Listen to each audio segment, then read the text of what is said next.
Senator Lee. Thank you, Mr. Chairman, and thank you, Secretary Clinton, for joining us. I want to join the chorus you've heard from my colleagues praising you for your hard work on our country's service.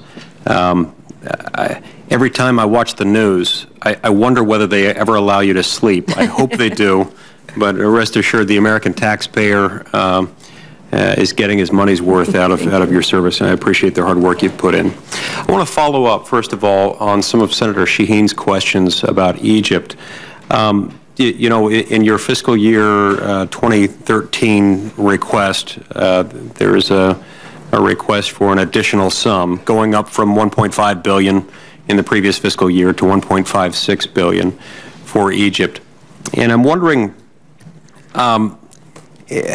what level of cooperation do you feel like we're getting out of Egypt in exchange for that? And specifically, do you feel like Egypt has shown a commitment to honoring its treaty obligations with Israel? Yes, I do. To that last question, we have no evidence or even any intention expressed by different centers of power within Egypt that any decision has been made not to, and we have no evidence that there is any concern there yet. We obviously consult closely with the Egyptians and the Israelis about the challenges they face in the Sinai, for example. So at this time, Senator, that is not yet a concern that we have to address. We also believe that they've carried out credible elections, and that was no easy task given where they started. But we have to judge them on what they both say and what they do, and they don't yet have their government in place. So we're really unable to draw conclusions until we see the new parliament acting, until they hold elections for their president, and then we'll have more data on which to make decisions. Okay. Okay. And you feel like the aid that we give to Egypt is a component of that? That's part of what's keeping them maintaining the buy-in with respect to those hard-fought treaty obligations, the treaty obligations that we and Israel had so long hoped for need to be kept intact. You feel like that's strengthening that position?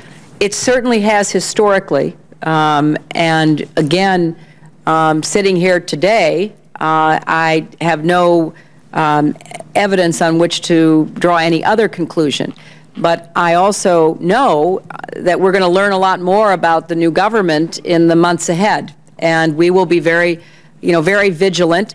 But at the end of the day, I think Egyptians understand that peace is in their interests, and they have a lot of work to do to build their economy, to get their democracy up and going. If I were certainly in their shoes, I would not be wanting to abrogate agreements and cause problems when my plate was already more than full. Good. And if they call you for advice on that, I hope you'll counsel them along. I have said that. I want to turn to a study that was conducted last year by the British government. The name of the study, I believe, was the Multilateral Aid Review.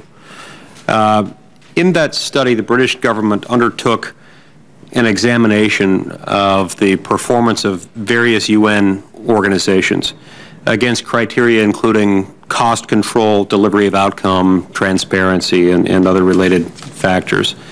The review found that performance was severely deficient among several of these UN entities, including the International Labor Organization, UN Habitat, and the Food and Agriculture Organization.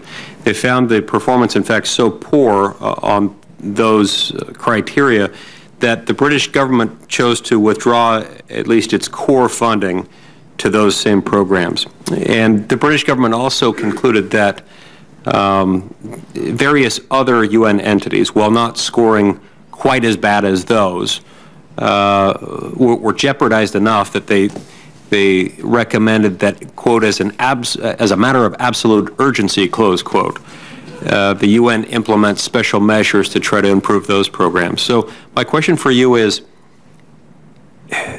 with the United States continuing to provide support to the UN, including these same programs, do you feel like the U.S. funding toward those programs is being utilized responsibly? Is it money well spent? Senator, we are a staunch supporter of UN reform, and we have made it very clear that we expect reforms at the level of the UN and at every constituent group. We led efforts to cut the size of the 2012-2013 UN budget. We are pushing them to be more efficient. So we do think that the UN does an enormous amount of good work that helps to share the burden of everything from peacekeeping to keeping airplanes safe in the sky. They do a lot of very important work. But they have got to reform, and they've got to adapt to the expectations of more accountability and transparency in their operations. So we are adamant about that, and we're going to continue to press it. We've made some progress in the last year or two, but I'm not satisfied. We have to expect more. What reviews, if any, has the State Department conducted, or will the State Department be conducting, that are comparable to this multilateral aid review conducted by the British government? Well, we've participated in a number of such reviews. I will take that for the record and give you a full accounting of that. The British government, through their development agency, conducted their own review, but we've been involved in supporting independent, high-level reviews, and I'd be glad to provide that to you. Okay. Thank you very much. I see my time's expired. Thank you, Mr. Chairman. No, thank you, Senator Lee.